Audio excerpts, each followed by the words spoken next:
seconds remaining.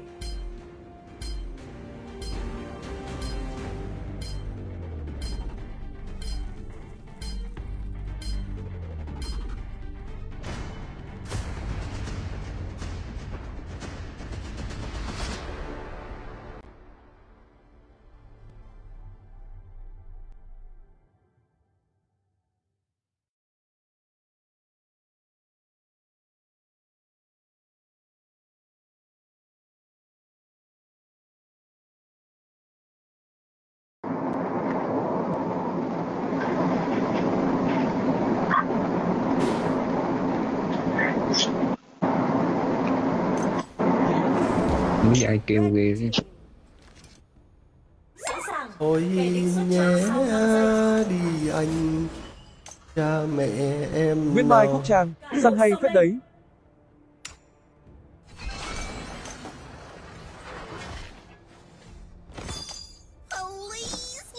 Chỉ cần anh đứng mà thưa.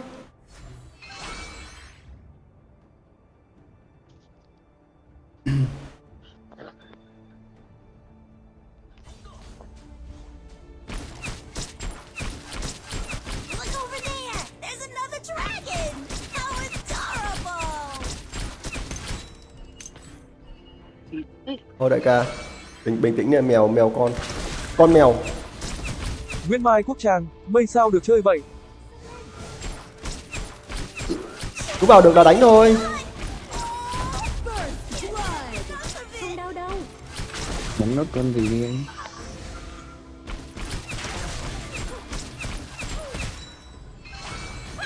Nó vào đỏ ôm này, nó vào đỏ này.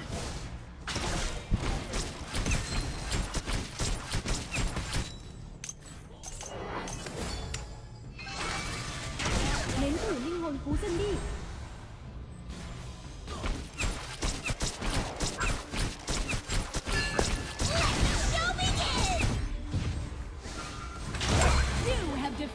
Ui rồi ôi, cay thế.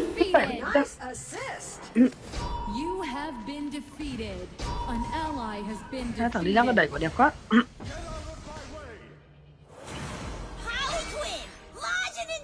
Nhờn mặt Omen à?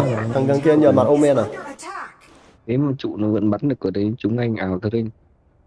Đâu pha đó anh bị lách qua thôi, anh vô anh bắn đó, em đâu có bị tính được sát thương nữa. And Slayer have appeared.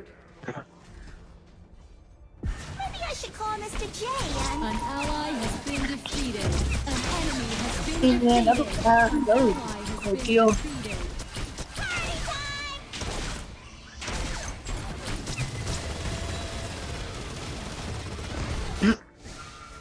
Ăn rồng anh ơi, ăn rồng lên non kia rồi. Ăn thì ăn. Our middle lane Lên hỗ trợ nha mít rồi. is under attack. Thằng Crack nó trong bụi nè. Ăn thoải mái, ăn ra, ăn đi ông chị mà. Chơi đây, bọn nó yếu mà.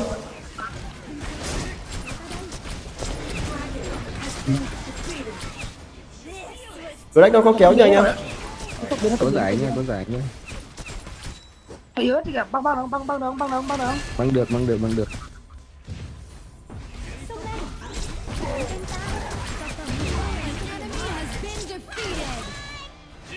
Rồi nó chết rồi.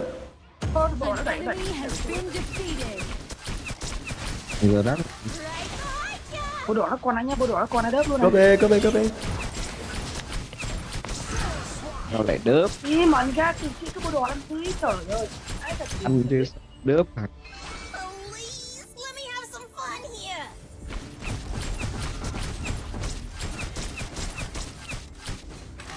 Our Slayer lane tower Không còn is tiếp tục cái bộ under đỏ. attack.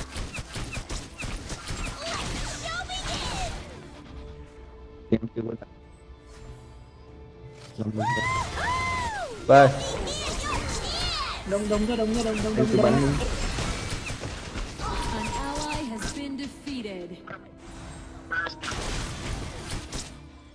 Hai cái chết rồi.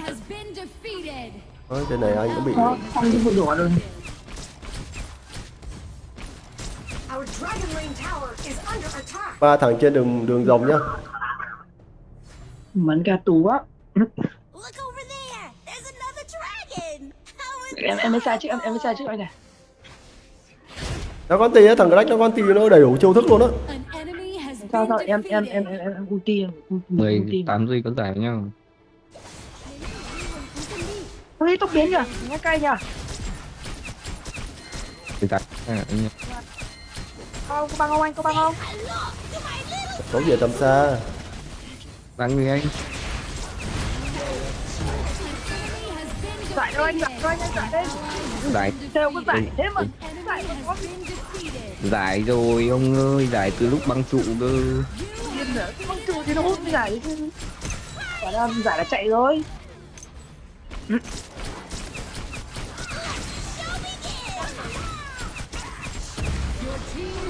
Đỡ thế build nào được. Our middle lane tower is under attack.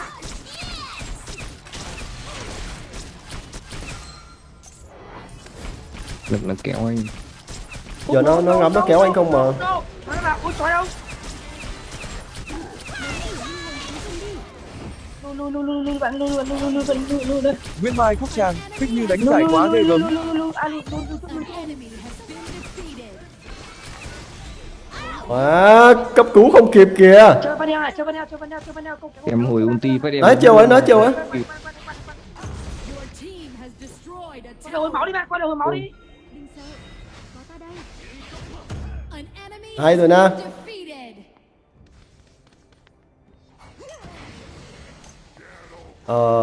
Để mình xem nào. Thôi diệt thần cung đi ha. Diệt thần cung xong rồi chắc chuyển cho nó tí tốc độ đánh rồi nữa. Has destroyed a tower.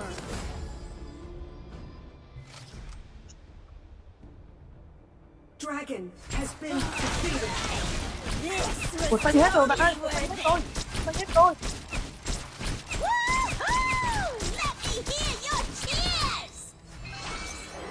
Thành công được này anh em. Moment con tiêu moment. Xích được nó xích luôn. À xích nó đi. Nó chết chắc rồi, nó chạy sao được nữa.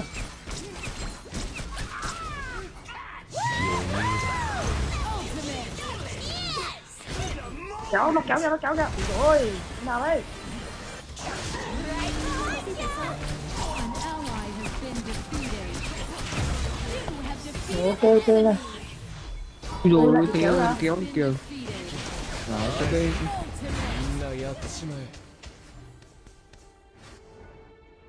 Ui, léo né ulti rồi. Tật quá. Canh me thì né ulti mà ulti đúng cái tường mình.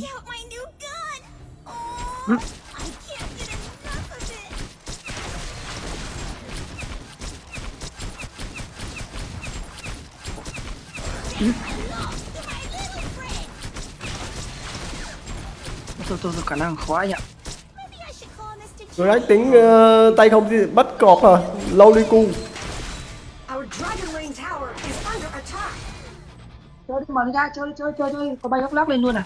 your tower has Chơi. Chơi đi đừng chạy. Nào bị bắt rồi. been defeated. Nó nắm phép lắm moment rồi. Yêu tôi giải đâu. Shut down. An enemy has been defeated. Thấy mỗi thằng Van Heo đấy em tính về mất tích chơi mà Đông lắm. nó 1k6. And Slayer have evolved. Ballistas have spawned.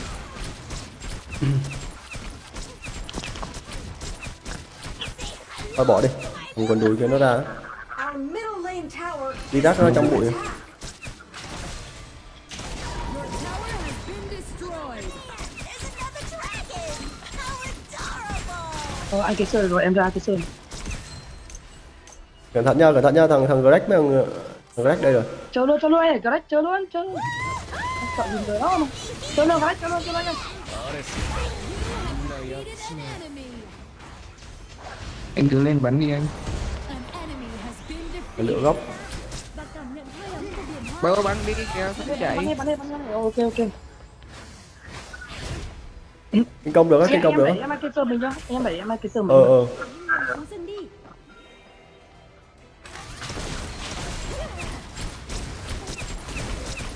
Your team has Lấy được luôn trụ siêu cấp.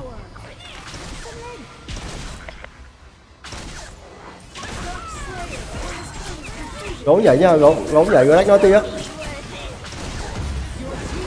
destroyed a tower. Đúng rồi nhá. Đúng rồi mà. Kịp. Chắc là khi ngắn đấy. Đánh người rồi. Nice assist. EP cân 3 này, EP cân 3 này. Ba Ờ, cân 3. làm cái cung trước ấy.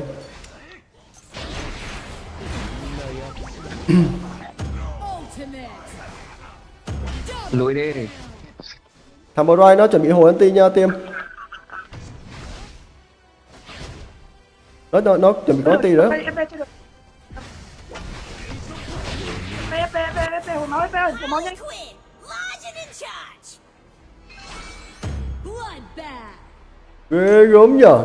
Vinh bảnh đánh ghê nhở. Chết đấy. Dark Slayer has been summoned. Luôn. Thôi Ôi, con FP hồi máu như cái đạn rồi. Ôi,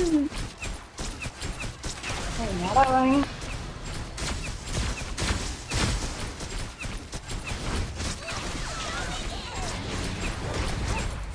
Holy Dragon has been defeated.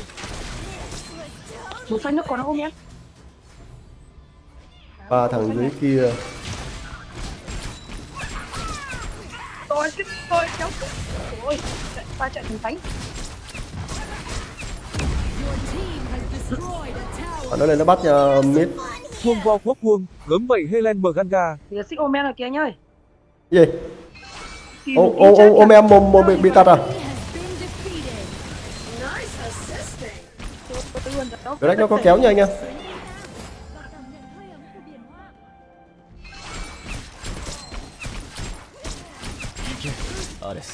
Hồi máu phân nữa là cái gì đâu mà.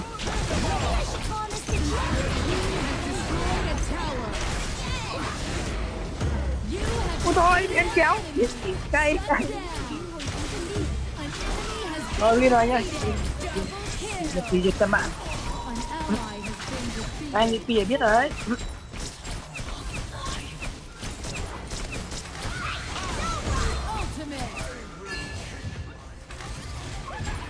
Thì phát hết lính luôn nhỉ. Rồi chết rồi. Mấy em nó bị trụ nó bắn, mình cũng hơi lằng ngoằng tính giết thằng Van Heo xong mình bắn trụ. Mà không hiểu sao cái trụ nó cứ tính đam mình ngoài ấy.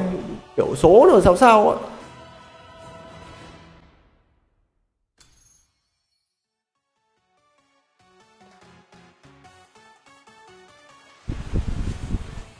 Bảnh Vinh, ai muốn nắc gắt thế anh? Ok em. Vinh bảnh ghê ấy.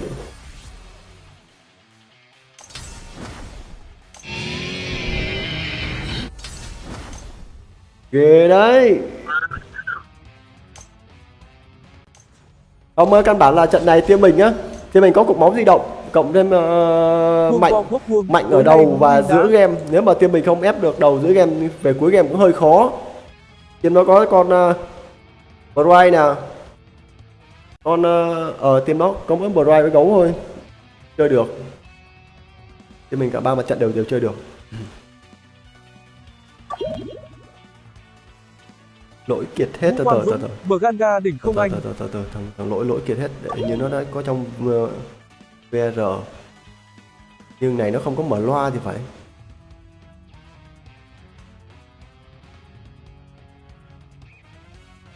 A còng Huấn xin bùa vừa chơi game rồi nè. Còn một chỗ cho anh em vô Vuông nhá. vo quốc vuông, cho Huấn xin bùa đi rừng đi anh. Đức Darcy à? siêu nhân đỏ. Ok, chiến tướng Đức Darcy, giành chiến tướng siêu nhân đỏ. Tiêm nó có đi rắc latte nữa là lan rồng lát sớm quá. Đúng rồi, lan rồng nó bị ép. May không phải may mấy pha lên ganh họ kịp thời. Tiêm nó cũng có chiến thuật đấy. Lại tiêm mình có con Helen nên nó không bị thọt. Nguyễn Xuân Phú, hello anh. Hello Phú Đồng Moi nhá.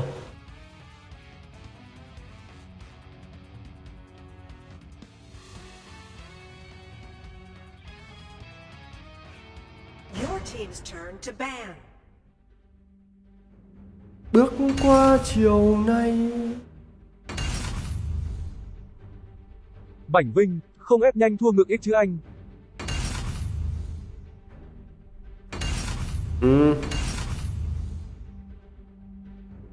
It's your turn to pick.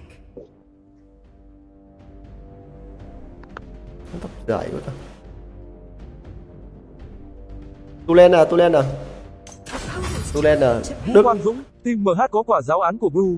Đức Mọi Đức người Đức nhăn Đức, răng. Đức siêu nhân đỏ. Siêu nhân đó nha, anh chào. Ok Đức. Đức siêu nhân đỏ. Trận thua này là sao? your team's turn. Trận thua này là thua nhé chú, không hiểu. Nó muốn bằng á anh. À bốc bẩn à. Là nó muốn bằng á. À sao lại đích con Adapter, thả bích mẹ con Khahi đi. Cường Hà, Dạ. lẽ anh game sau gặp em. Ghê trời. Bác nói với anh.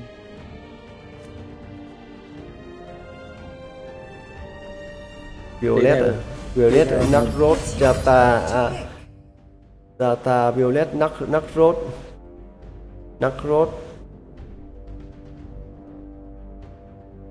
Nhật Linh, Thon đi anh. Thon giờ nó bị giảm rồi, đâm ra không có chơi nghe. Thon giờ giảm quá rồi. Giảm nhiều quá. Opponent's turn to pick. Nếu không là chơi Thon được, giờ giảm nhịn mạnh quá. Thả đánh con Lavi hoặc là con Terry còn được. Đánh Thon không ăn thua. Thế. Cường Hà, sao 3x lại có bắp rác vậy?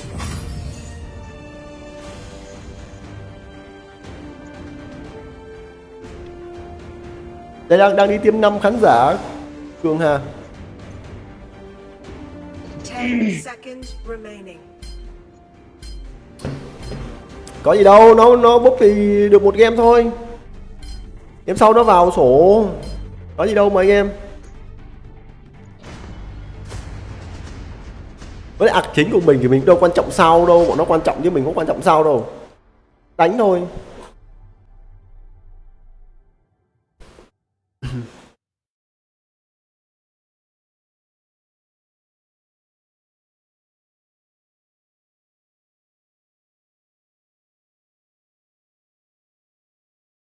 Tâm yêu linh, bạc siêu, lầy idol, Alice, Data. Cái trận này 2 phép. Nakrod, Ezon, nó ghi mình cứng như trời. Vấn là anh xanh như trái banh này. Hả? Vấn là anh Chào xanh như mừng trái đến banh. với Bình Nguyên Vô Tận. Sẵn sàng. Ở trận này anh thấy anh hơi khổ á. Ezon rồi Nakrod rồi Alice, Data. Toàn những sát thương nó vào nó bắt AD không. Mình mà đặt anti lên là thằng Alice nó đặt cái anti lên xong.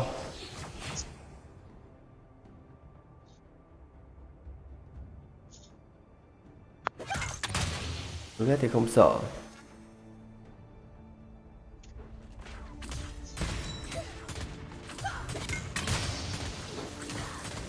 Anh đợi chú ra bắn từ nãy đến giờ luôn á.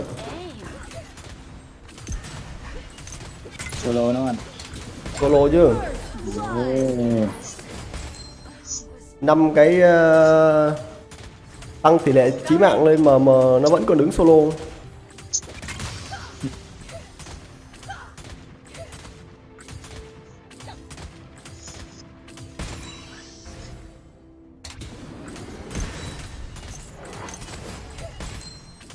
Time flies.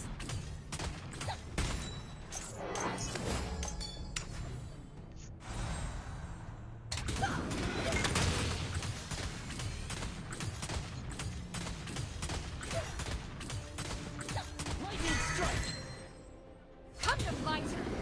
I'll protect you. Nhà nó bắt mid. Sao?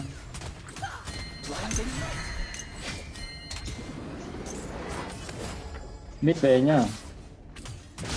Coi chừng mid nó đông lắm anh. Rồi lui không chết boy giờ.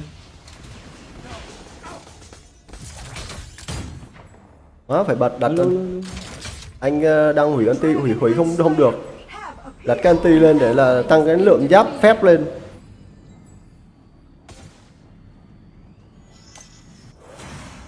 Minh ạ. Đã anh giúp giùm em do to được. Em chỉ biết chơi do to thôi. Chơi game mà chỉ biết chơi một con tướng thôi. dragon has been defeated. Đóng con Khai vào hoặc là con Chrissy game này nè. Cây thì em không biết chơi chứ. Bà tới đấy. Bà tới đấy. Không danh bà.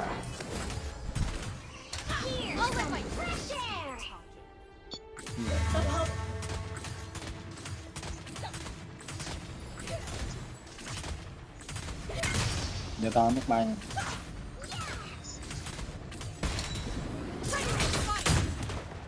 Giết nó anh.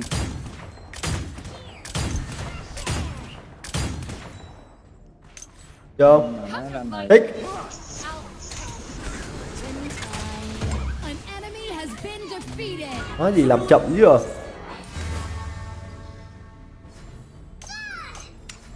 1.000 vàng, 900 vàng nữa là có cái vuốt rồi, có vuốt là chơi được. Sao rừng mình không ăn con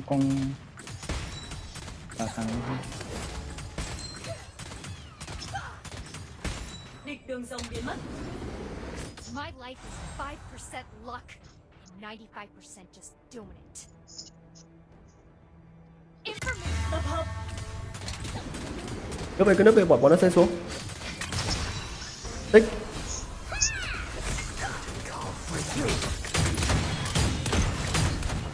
An enemy has been defeated. Our middle lane tower is under attack. tay kìa. Nó mắc bay kìa. Nó cho tao nó mắc bay nha. Bắt bay à? Mắc. The iron defense line has disappeared. Send in the ballista. You have been Ủa, tu lên đâu? Con này nó Nhát thế. À, tu lên bị thằng AD nó dí à? Cần hỗ trợ. nó còn một chấm không. Thủ cao lên. 800. Iron Litter trận này lên kiểu là tăng luôn. Lên quyển sách cho hồn xong rồi đóng tăng vô. Mà xích cho tiêm. Ok. Thủ cao Ok. lên. Tại tiêm mình có 3 phép lận. Chơi đấy. Our dragon lane tower is under attack. Alete đóng cái trượng băng vô cho nó khỏi chạy là đẹp rồi. Cần hỗ trợ. Của nó 2 phép chứ đâu 3 phép gì hết. Không tiêm mình. hold on to your hat.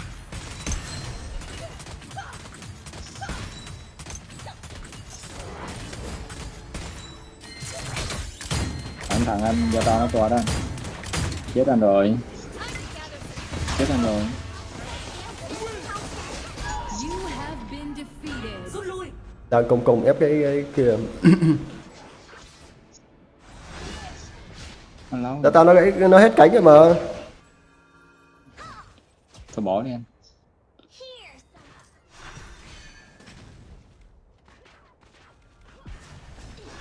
Có anh thì quýnh được chứ. Không có anh. An enemy has been defeated. Violet. An ally has been Để defeated. em lên giáp phép trước rồi em lên cái. Ừ. Đóng cái hôn chương cho giáp gây vô là đẹp rồi.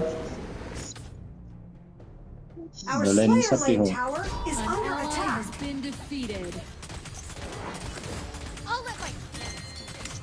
Thủ cao lên.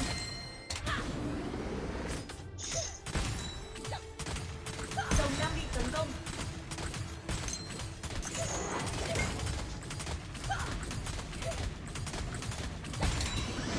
Our slayer lane tower is under attack. Để lên sạc trước nha. Your tower has been destroyed. Lên thì ép chưa? Sắp qua anh kia đây. Không cũng biết thôi. You have defeated an enemy. Slayer has been defeated. You have been defeated. Ok. An enemy has been defeated. Có mình nói là giúp.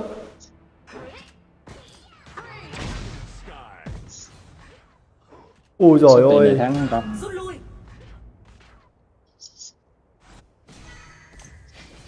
1-1. Our middle lane tower is under attack.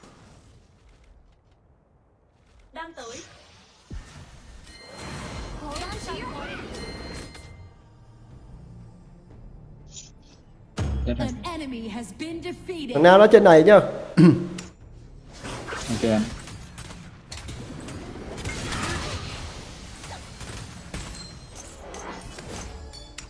Lết xíu em đi với anh thì thà nào bắt được. Tập hợp. Tấn công tướng địch. Alice. Xuống nữa, xuống hỗ trợ nó.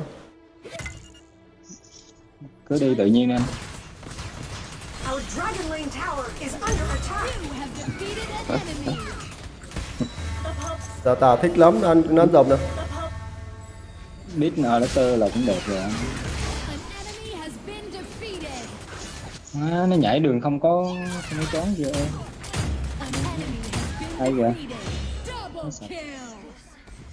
You have Mình been mình ăn được con AD không ta? Dragon and Hình như mình ăn được. Scorpion have evolved. You Biết have ngay mà nó phải như thế chứ. Have spawned. ace. Lại tiếp cái trụ nữa. Your team has Được 2 trụ đấy anh em. destroyed a tower. Hello Tiết Nga nhá. Nó không dám ra đâu. Không dám ra đâu. Thôi ăn kinh công hai thôi. Your team has Còn cái destroyed công ấy, Suy ra. cái Quay về phòng thủ. thì phòng ta 1k9. Tập hợp. Thủ cao lên.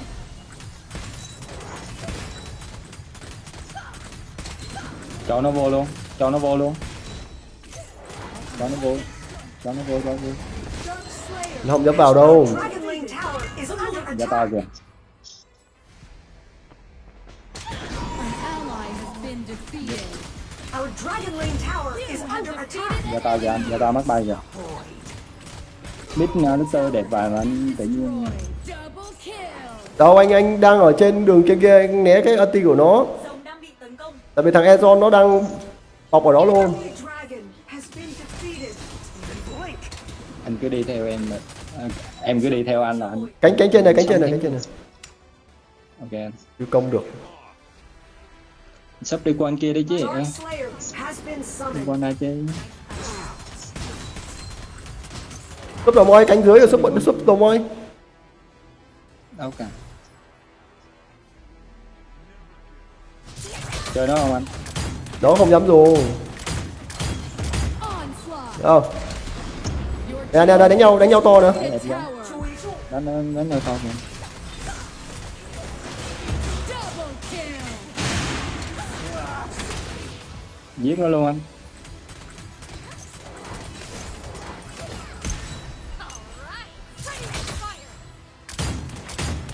Dominating. Sao mà nó lại vội vàng quá Our vậy? middle lane tower is under attack. An ally has been defeated. Your team has destroyed a Đấy. tower. Không được. 4 giây con tin này. Hồi chưa hồi. Em có tóc biến này. Dám ra đép không? Cỡ là Violet đúng 3 viên. Your team has Thằng destroyed đó a em. tower. Bác thằng. Wow. Ủa không nhìn thấy mục tiêu à? Chết thật. Thôi đi về đi anh em. Thằng Violet bắn chết luôn đấy. Rút lui. Đó vậy thôi. Không phải. Sorry anh.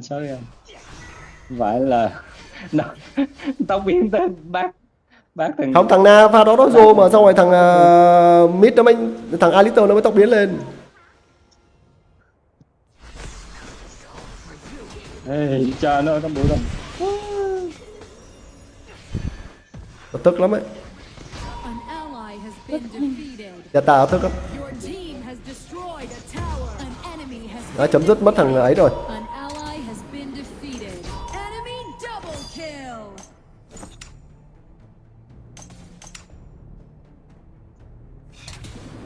Ok Trung Phong.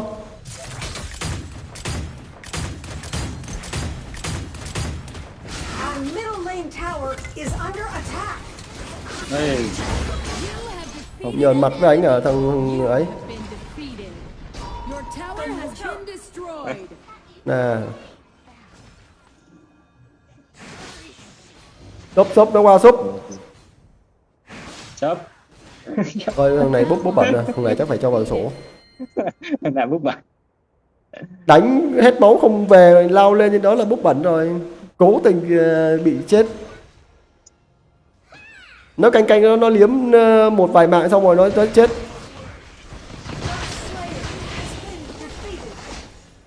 Rút lui. Tiêu 2 lướt qua tường. Nói yếu kìa. Enemy has been defeated. Hồi máu đi anh em. Cần hỗ trợ. Rồi lấy thế. Đứng ở cái chỗ vừa nãy thì mới qua được, còn đứng ở chỗ đó làm sao mà qua được. Dark Slayer has been summoned. Thay vì cái chỗ đang anti á, thì lướt qua được.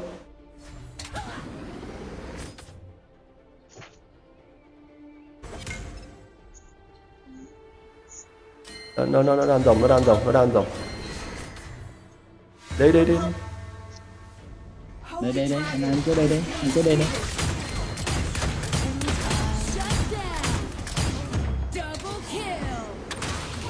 Má không tới tầm kìa. Rồi giết được 2 gắn. Thôi bỏ. Sấp. Có Thôi. sai này sấp. Giúp kìa. Có sai kìa sấp. Sấp. Shata. Dễ sấp. Máu bị còn rất ít. Thằng Violet nó đánh và nó hơi láo. Nó tốc biến ra mới ghê chứ. Cánh dưới kìa anh em. Lấy được trụ anh. Nè.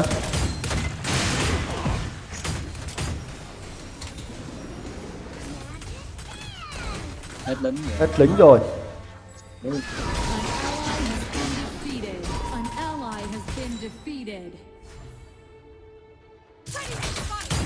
Nuôi anh. Onslaught. Blue kìa anh. Alright. Anh về đấy nhá. Thủ cao lên. Ok. Về đi Alito, đứng trên đó làm gì ạ? Đến là để được lính. Cần hỗ trợ. 1k4. Time to gather some intel. Nà sẽ rồi bắt bùa.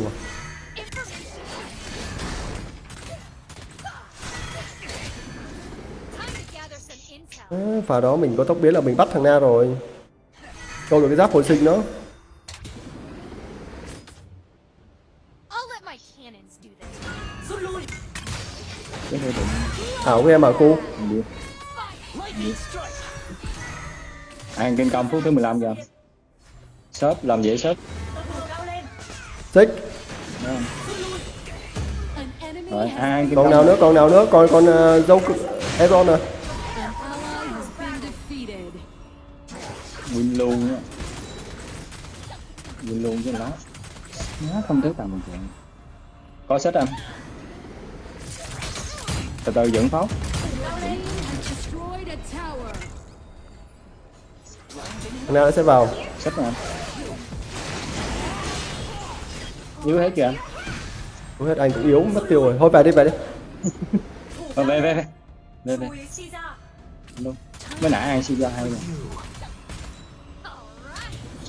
Chú ý suy ra. Thủ cao lên. Không giờ nó sang qua cái núp đi. Không ai support đi về đi support.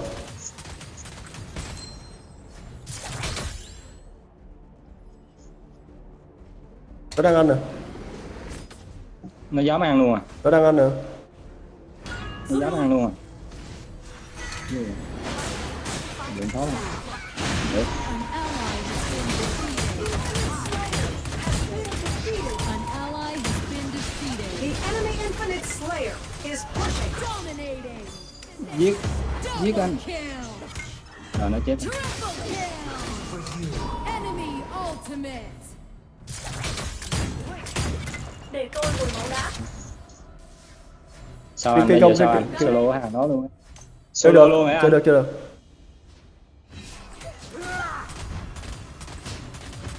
Solo với hàng đó luôn. Thắng là mình end game luôn á anh. Your team has Không được, destroyed a mất lính rồi. tower. Đi về. Đây. Na nó ra nó quẹt rồi. Đi anh. Đây đây. Thủ cao lên. Hết cung tà ma rồi. Come to my turn. Đang tới. Đang tới. Thấy con kinh công quá rồi. Anh em dọn được mà. Thủ cao lên. Alright.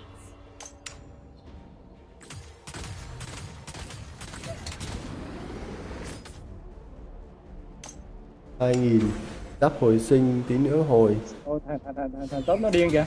Thằng tốt nó ngáo kìa. Bắt nó. Tiếng sau nó bị loại đó.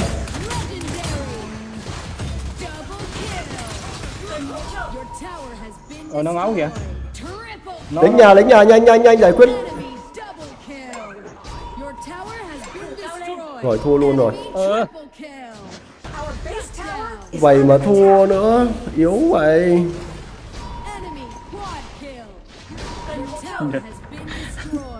May mắn. our base tower. Thằng Kiệt nó phá game mà. Vuông Hai. góc vuông, vuông được rồi. Nể thật, thấy bà đó không giết được thằng Violet đó, để nó bắn ngược lại là biết thua rồi. Là biết bị thua. Cánh muốn xệ cả luôn.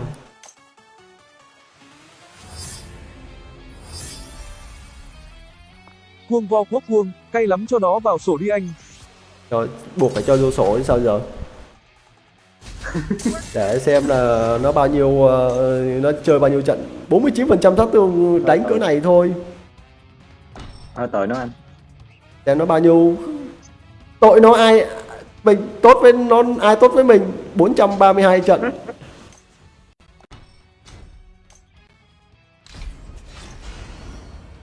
Nhân nhượng với kẻ thù là tàn nhẫn với bản thân. Ai đánh nhập vào phòng cho nha mọi người. Nó làm mình mất 1 sao.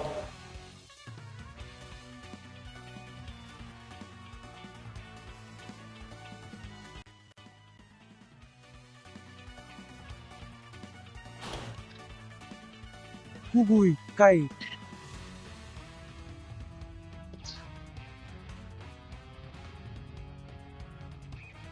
Đứng dưới con đường mương, anh vô tình nhớ một nụ cười. Lan Cute này, Lan Cute này là Cứ phải để em vào mới gánh được. Phải Nguyễn, Bích khi nào được chơi chung một trận game? mã phòng hiện lên là nhấp cho thôi.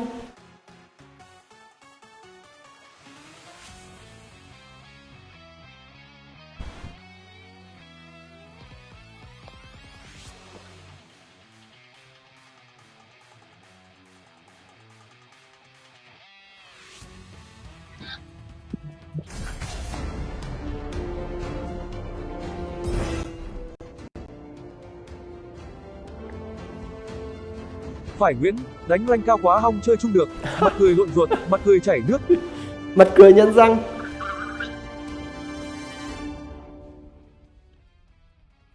Your team's turn to ban. Anh đợi em làm, đã lát em gửi anh bát phở với bao thuốc ghê trời. Sao like rồi mà cuối cùng không đọc á? Nó đang đọc với em, 20 giây đọc một lần. Trời, chuyên gia cấm mu à. Opponent's turn Sợ to mu, pick. sợ mu à. Thanh niên nào sợ mu á? Thằng sâu siêu sinh ấy, nó sợ con mu. Cấm mu ấy. Họ lo nè. Ông đánh mấy con tướng. Có ai lên không nè? Nó khác. Làm con mid đi. Cho Lan Cute đi xạ thủ, đi làm biếng đánh xạ thủ quá. Rồi, đấy, không có. Em AD cho em AD. À đây điên là đừng có pick con đó nguy hiểm lắm. Vậy thì pick cho nó con zip bảo kê nó tí. Zone à? Ui kìa, cầm zone nó con cờ dưới với FP. To pick. Bảo kê chắc rồi. Không thì cáp được. Không, là cầm con Senica cũng được. Senica do nó sợ lắm, bắn mấy viên là chết rồi. Qua trận vừa rồi là team mình mất tăng cơ đó. Ui, cầm zip à? Opponent's turn to pick.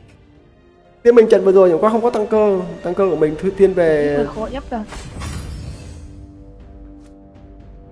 thật bắn Ui, mà. sao bọn căng nhỉ?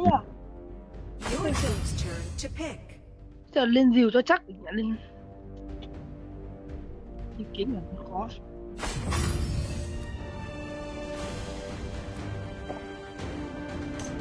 Căng gì? Team này căng cái gì?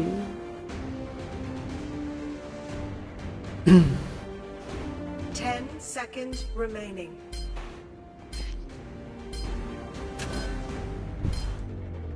Đây, nó sợ thì đây.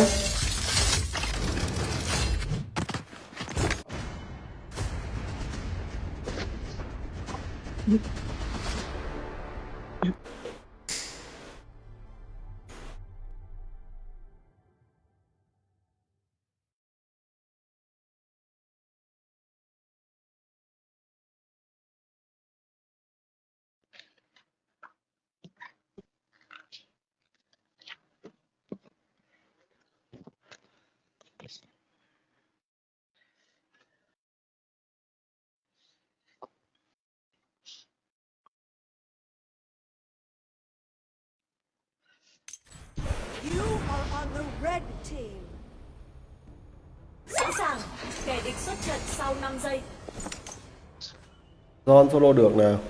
Cú à. Cả đội Đây sang là lên. Zone này. Núp Phi à. Kahi.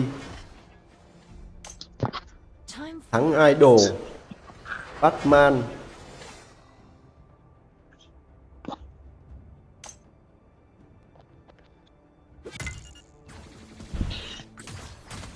Hai, ba, 4, 5. Mama sang kìa, Mama sang Em kìa. man lên anh ơi.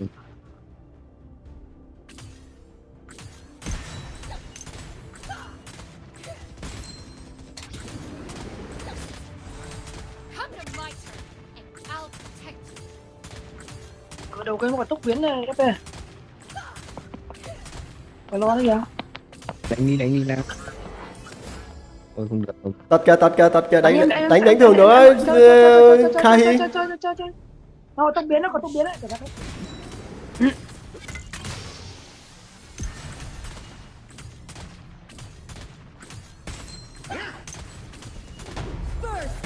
Cái mặt tàu luôn rồi.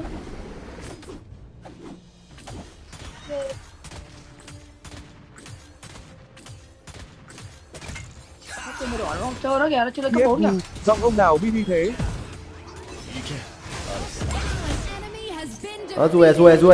Rue. Không cho, không thằng này, cho không thằng này nha. SB quay lại hỗ trợ nó. An ally has been defeated. Kìa mà nhà em chưa chết đâu. Has been defeated. An Nha. ally has been defeated. Ôi lùi anh ơi. Chờ. Không sao. Hai con rồng là đẹp rồi. Dragon and Slayer have appeared. Nhìn nó lên kiếm kìa. is under 20 attack. chuẩn lên rìu nhá. Thế rồi, không chặn đồ rồi. Đồ không chấm máu à. Cho máu Ryoma làm việc đi. Dragon has been defeated. Our middle lane tower is under attack. Thế con rồng thơm ơn anh. An enemy Đó. has been defeated. Thơm phung phúc. Địt má, chậm bắt má. Ally Cày has thế. been defeated. Our Đâu đi dragon anh ơi. lane tower is Em under Trời chứ anh sợ gì. An enemy has been Ý defeated. nên là cày tôi thế. buồn. Thôi, kìa, hai bạn Huy, kia. để em đi kiếm tin gặp thầy. Mặt người chảy nước. Ăn nổi không? Ăn được mà. Double kill. Không đợi tụi chung với thằng này. Có khó gì đâu, một buổi chiều. Come to my turn, and I'll protect you. Chơi thì còn đi kiếm tiêm đi săn nữa. Huy, em Huy xạ thủ nè. À Huy Kìa, xạ con thủ nó à? bắt mạng lên đấy. Huy xạ thủ như đang trong sổ. Huy Huy xạ thủ đang trong sổ. Huy xạ thủ bút bẩn cơ. An ally has been defeated. Đúng rồi. Cái tổ Trung Hoa rồi. Nè.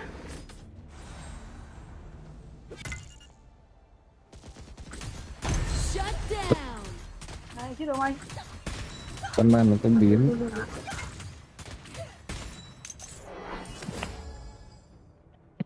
An Ai enemy chơi? has been defeated.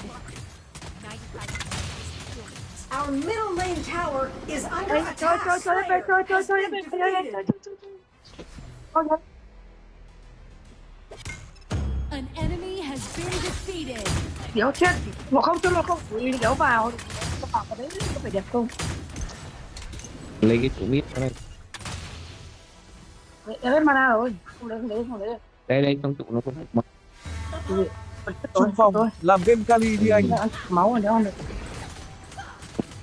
Ok em. Cái đồ nó còn kìa. Time flies.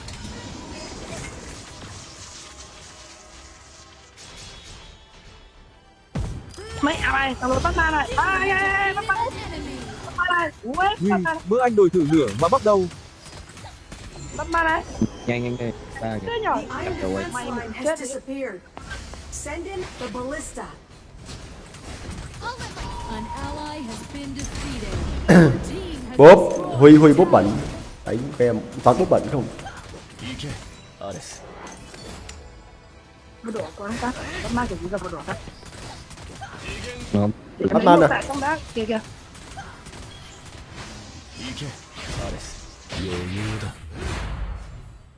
Bắt màn xanh mặt. An enemy has been defeated. Protect you. An Mẹ enemy đi. has been defeated. Mà cướp. Your team has Huy, destroyed a em đi kiếm thầy tower. thích giờ. Mặt người chảy nước.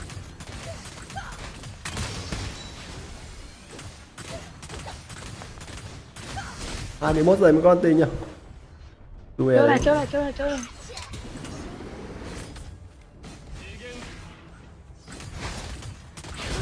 My life is 5% luck. 95%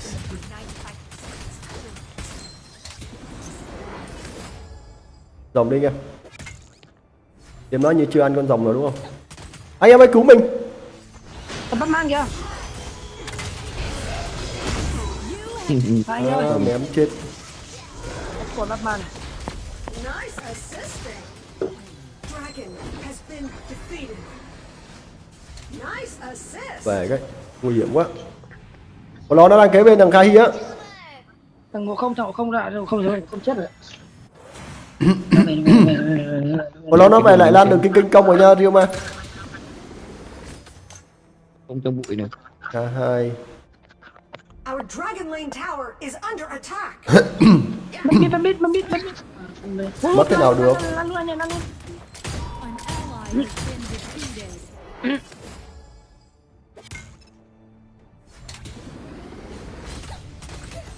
Bắt mang này. Trời. Your team has destroyed a tower. I'll let my Trốn. Bắt màn nó. Đây cũng không nè.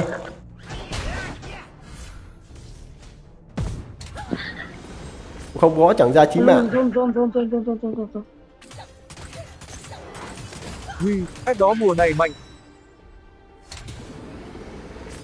Lui nha. come to my turn. I'll protect you. Nó lo Tilo nó tính ăn kinh công nè. Your team has destroyed a tower. An enemy has been defeated. Kìa follow kìa. Tốt ơi. An ally has been defeated. Thấm quá. Rút lui.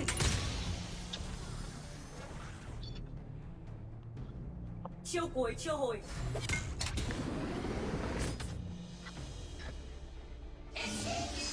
My life is 5% luck. 95% skill.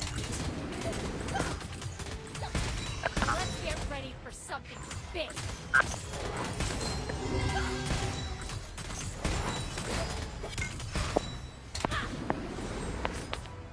Dragon and Slayer have Nghe đồng thế. An ally has been Đâu defeated. chi ở đấy, chi một rồi. An enemy has been defeated.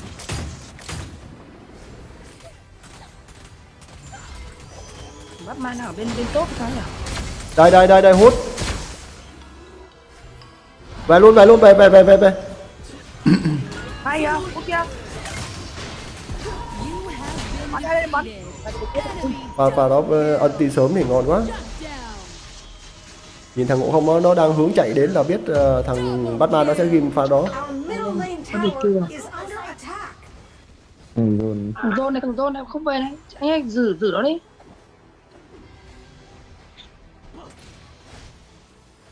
Không một máu trên này này.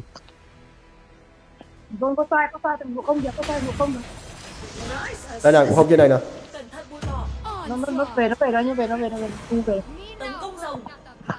Kinh công đi anh em ơi, kinh công để tạo thế ép cái.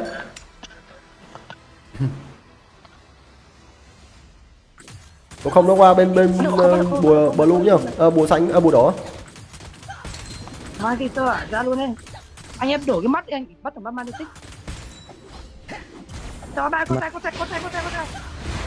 You have defeated Ghét an enemy. bắt man này.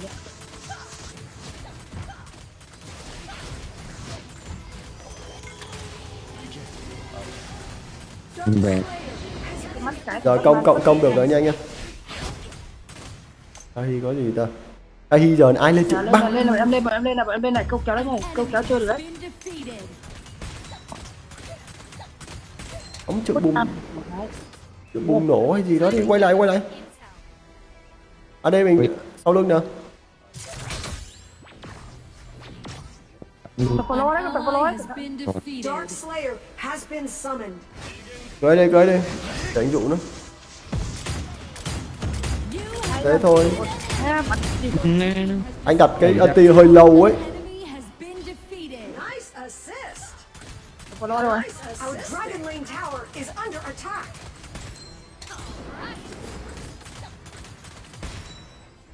1 giây. Nó bay xuống tường kìa. Been Gì vậy? destroyed. An Đây nào, canh nhá, mình mở cái anti á. Mình bay của ảo cái gì. Chết cho một cái lát ba đây. Một không sao đi anh ơi. Một không sao đi nhá. Đi lộ sai rồi. Your team has destroyed a Wait. tower. I'll let my shut down. Của anh chạy cùng với FP là không chết, anh chạy thì xuống. Ở đây chạy nữa. Anh chạy lên chỗ FP là ok rồi.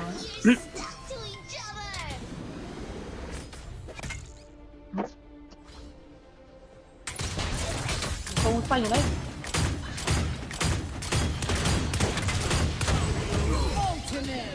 Nó bị tập rồi.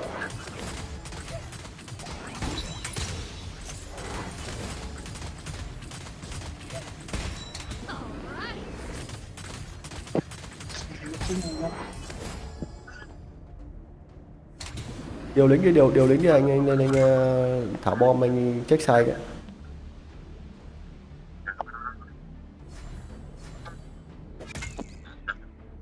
Nó bên đó kiểu gì thằng không có ra đây rồi lính. Thằng không này. Không bảo má đi đâu cũng gặp hết. Cày. 1 2 3 3 thằng trên kia. Cứu ấy.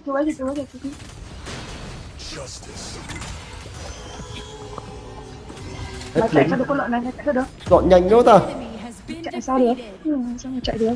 Dòm đi anh em, dòm tăng sát thương. Lưới ơi. Ui, đau rồi đấy. Nó xin nhá. Được ma nữa kìa. An ally has been defeated. Dòm lấy sát thương.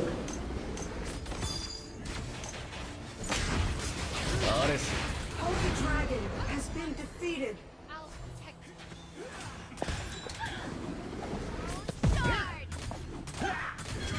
Ui, anh có đồng ở phía sơ. Kìa đó, kia sơ này nhá. Thằng Zoro kia sơ này. Nguyễn Văn Thiện Còn em xin đến cô zip. thằng Zoro chết đấy.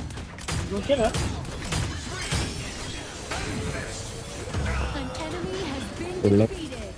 Tính đi bộ. Ultimate. Nhà mày đi là thằng Zoro này. Your team has destroyed a Không tower. bỏ game khó quá.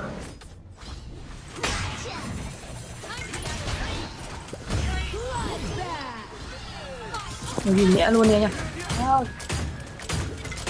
Cầm bắt man, cứ bắt lên đi. Rồi luôn. An enemy has been defeated. Hết lính. Win mà. Lan Korea đánh tín quá. Hello Hoàng Hải nhá. Mã phòng hiện lên là Zô thôi Hải ơi. Google không đọc á, anh cũng không biết nữa. Anh Google dạo này lười đọc lắm.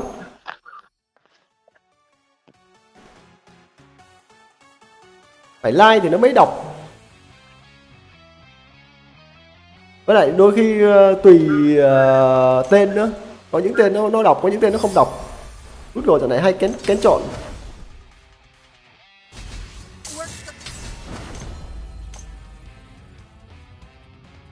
Đi cầm AD mà có zip bảo kê đánh thích thật. Nan Cute. Rồi ai đánh nhập mã phòng cho nha mọi người. Ai đánh nhập mã phòng nhanh không trẻ trâu nó đồ nó sẵn á. Nhanh. 612027. Anh vẫn chờ. Anh vẫn đợi. TLP 1 AD 612.027. Vinh đầu bò vừa chơi nè, game sau. Đời tao hai vợ. Tại đây anh ơi. Lì mặt hợi à? Hoàng Hải đây. À Hoàng Hải à? Ok. Khỉ giang hồ như này nó có trong sổ này, nhớ không lầm. SVR đấy. Danh Nguyễn. Khỉ giang hồ. Khỉ giang hồ là danh Nguyễn á. Thỏ Ngọc à. Hoàng Hải đây. Khỉ giang hồ cầm nắc rốt đánh không ăn mục tiêu. Bốc bẩn. Chà. Để em đi đừng vô, để em đi đừng nha. Không phải bốc bẩn nha anh ơi. Cái gì á? Cái gì châu ba? Anh hùng game. Vũ Quang Dũng, suốt ngày sổ. Phải check sổ chứ anh em. Bây giờ vô nó phá game nhiều quá, phải check sổ. Khỉ giang hồ là uy tín luôn, bao giang hồ luôn. Ông đánh đắc rốt hơi lang quang, nhìn đánh rồi mà có cái trong sổ rồi. Your team's turn to ban. Ai mà Để Batman cho em được rồi, em cầm Batman. đánh bắt Batman à? Có thanh niên nào biết đánh mỗi Batman không có, ngoài ra không đánh được con nào hết. Kiên Paris. Để thật. Em đi rừng nhá, để em đi rừng nhá, em đi Yukai rừng nhá. Nhớ em không anh á? Không, anh chẳng nhớ ai cả. To pick. Em đi Yukai. Em Hình như ngày mai đá banh đúng không anh em? Kết quả. Vũ Quang Dũng, chơi game giải trí giao lưu mà anh cứ mở sổ làm anh em sợ. Opponent's turn to pick. Vậy thì mình làm con Khahi đi ha. Làm Khahi đi. Để sinh đánh cho anh em ơi. Yuka rừng hả? Yuka rừng. Ok. Em đi top nha,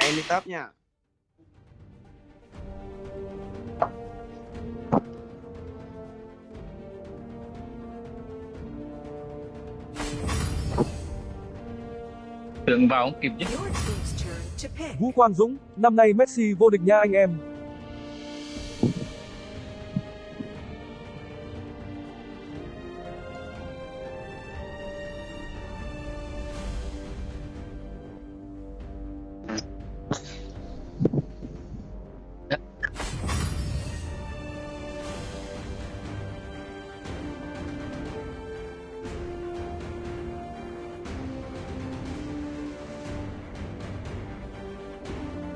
Ten seconds remaining.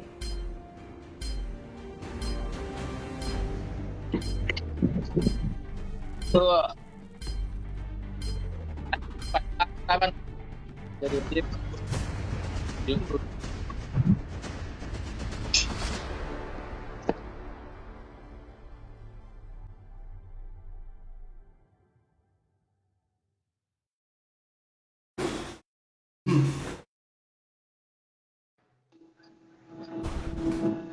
Zip lúc nãy đánh con Zip hay hơn anh Hùng á, không Zip vậy là đánh hay, Lan Cô Tè đánh hay á.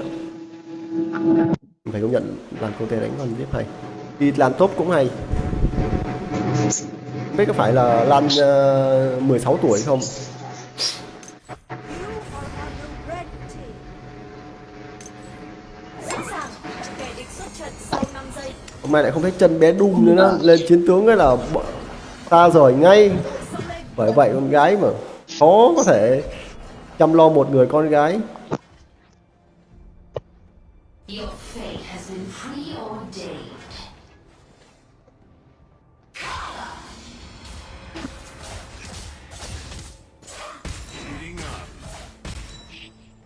Kiếm nhanh đấy. Anh vẫn chờ. Lại gặp sút bút bẩn.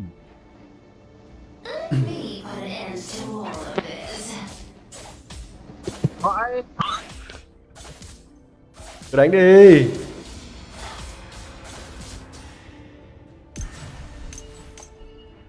Túp búp bẩn đúng không? Túp búp bẩn thì vào sổ. Kệ đi, có một sao mà. Blood. An enemy has been defeated. Đây phù thủy 450 vàng.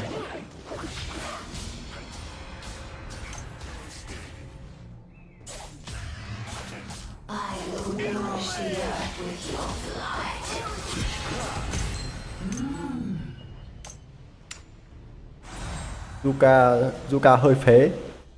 Zuka bảo mé game này phế quá, game này chưa kịp làm gì hết. An Đi thấp với nhau đi. defeated. Tốc nó đi lên trên nó đi phá rồi.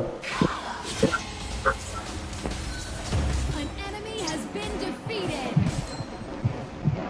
Anh vẫn chờ, anh vẫn đợi, nhưng sao cô phải che giấu? Dragon Lane Tower is under attack. Làm gì đại ca?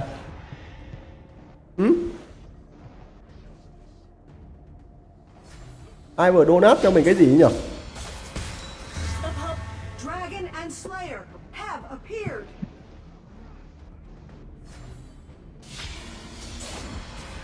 Dragon has Trung been Phong, em vừa defeated. gửi đó anh nhận được chưa anh? Ok em, anh vừa nhận được luôn á. Anh mới giật mình nhận được. Cảm ơn em nhá. Không biết bao nhiêu nhưng mà cảm ơn em.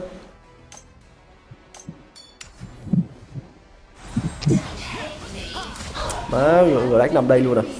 Ghê quá nhỉ.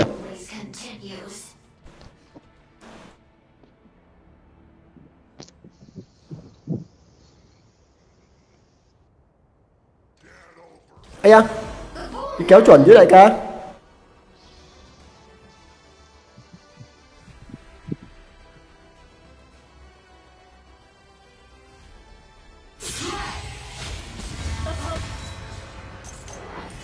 Cả hai.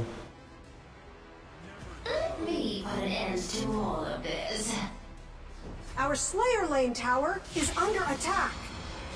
Hello bà già.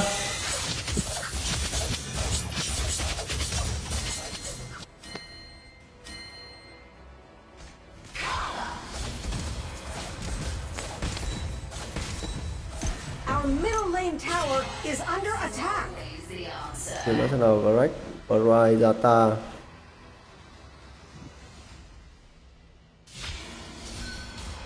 Có thằng trong đó, thằng Greg trong đó.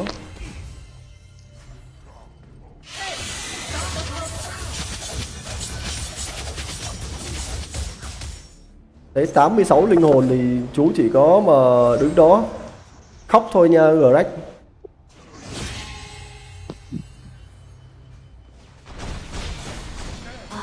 Hãy chụp đam nha. Ally has been defeated.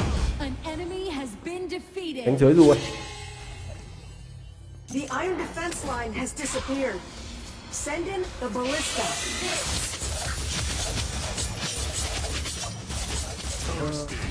Nhưng anh cứ phải chôn giấu. Nghĩa nó cướp sạch chừng rồi.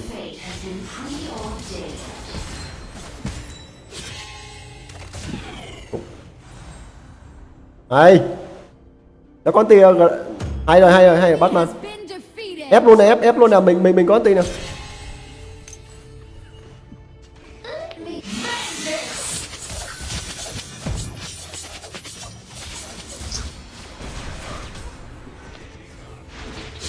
An ally has been defeated.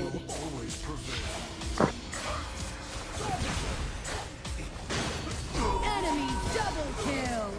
An enemy has been defeated.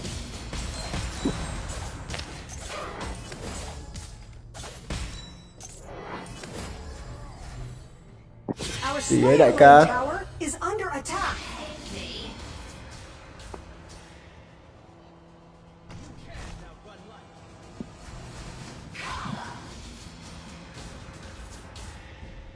Violence is always the answer. It's this. Ultimate.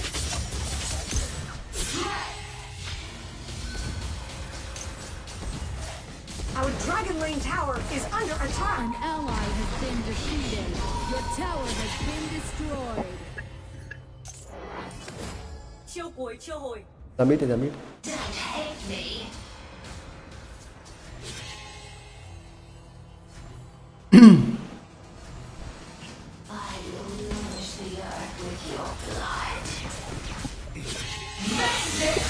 Our middle lane tower is under attack. Đại ca. Có. Cái đòi cái bắt mình ra ta này. Tạt à?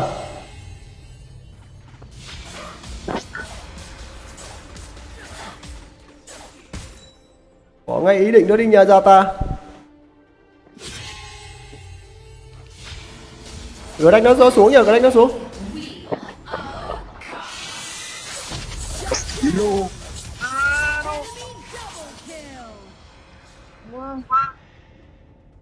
Chỗ đó thiếu người mà. Nào AD về, AD về, AD về. Mẹ chừng mẹ.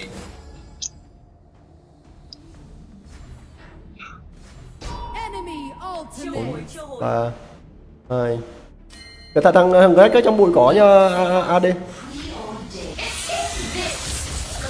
Vuông vào quốc vuông, gái đi anh yêu.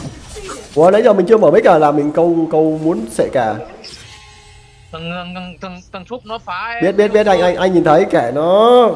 Phá không vấn đề gì hết. Our Slayer lane Phá tower em is còn under đâu attack. đi nó không cho em nó không phù đâu. Không vấn đề gì. Enemy onslaught. Nhi bè, tỉa đi anh yêu. Thật chứ. Có ai làm gì nó đâu. Our middle lane tower is under attack. Đó trong blue team mình rồi nhá. Team này win được, anh em cứ đánh đi, team này win được. Không phải lo. Được An mà em ally has đánh được been mà. defeated. Our Slayer lane tower is under Ăn attack. blue đi, anh ăn blue đi. Your tower has been destroyed.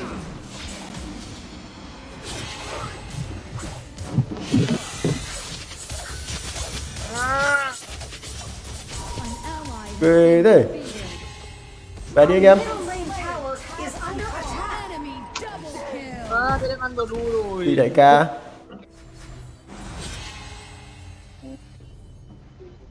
Thằng này tên gì đấy anh Dục? Hả? Anh biết chất liền.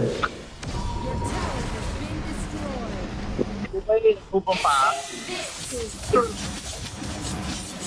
Our middle lane tower is under attack. Cứ thủ đi, game này win được mà. Tem này win được, tem này win được. Lính mid AD.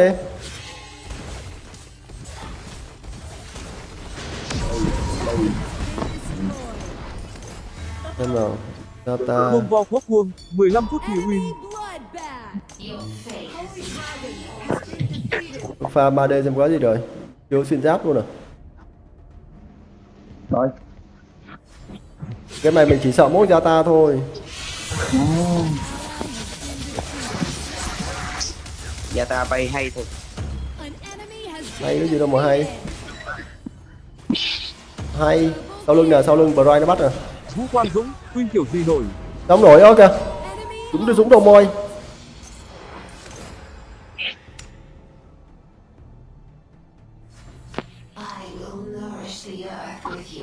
Tiêm nói thế nào. Nó ngồi lên quyển sách. Dồn cho tiêm.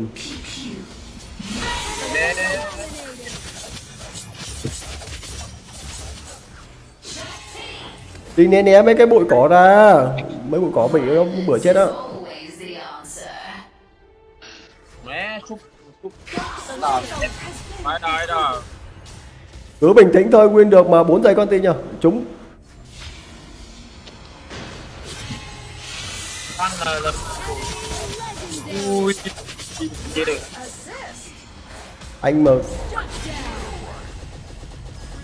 Ui an ally has been defeated. Phải Nguyễn, sợ thôi chứ phá game ai sợ. khá là xui đấy. Ally has been Phải nói là khá xui pha đó. Mình quên không canh cái anti của ông ấy. chết hết rồi á. Chết hết rồi. 7 giây nữa thằng ấy ra mất một đường không sao, mất Our đường không base sao. tower is under attack.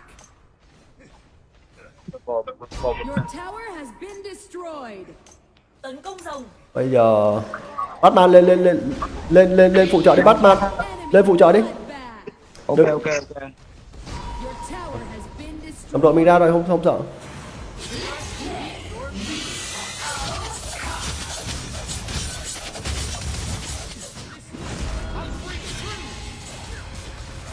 Nice assisting. Shut down. Your tower has been destroyed.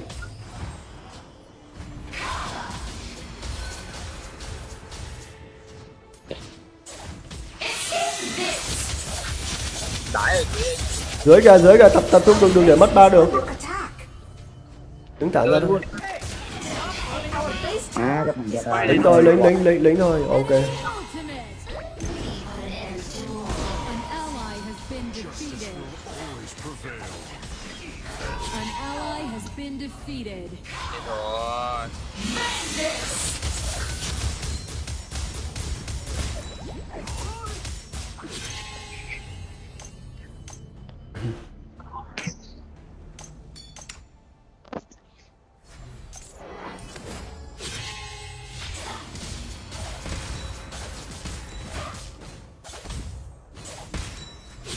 Về đi nha gấu ơi.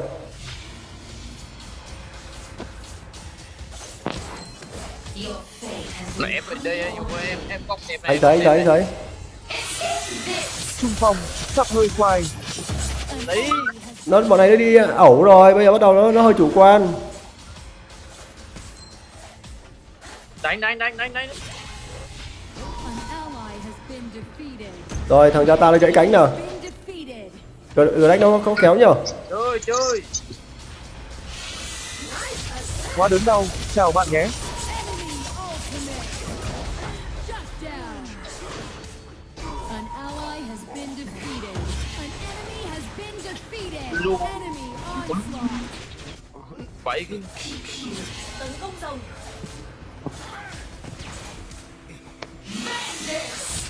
ai Kẻ địch Shut biến mất. down.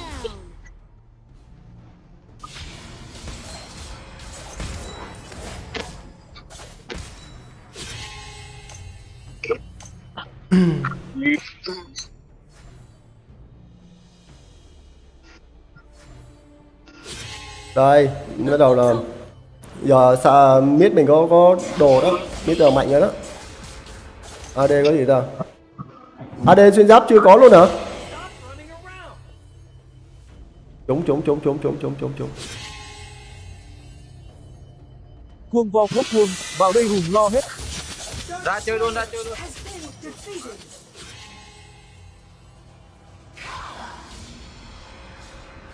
The enemy Dark Slayer has been summoned. Your team has Dồn nhanh rồi. Hai gấu ơi. Pha đó dồn nhanh hay á. defeated. Your team has destroyed a tower. An ally has Đập nó gãy cánh kìa, bay kìa. Nó Thằng sốc bị bắt. Shut nhanh quá.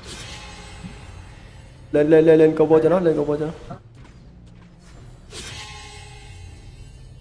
chết rồi. an ally has been defeated. Một cả 8 mà. I will nourish the earth with your blood.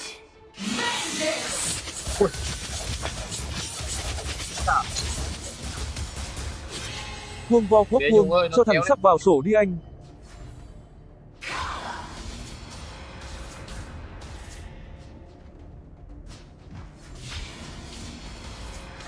Bắt thằng ra tay Không. lên. One T từ từ đừng One T bừa bãi.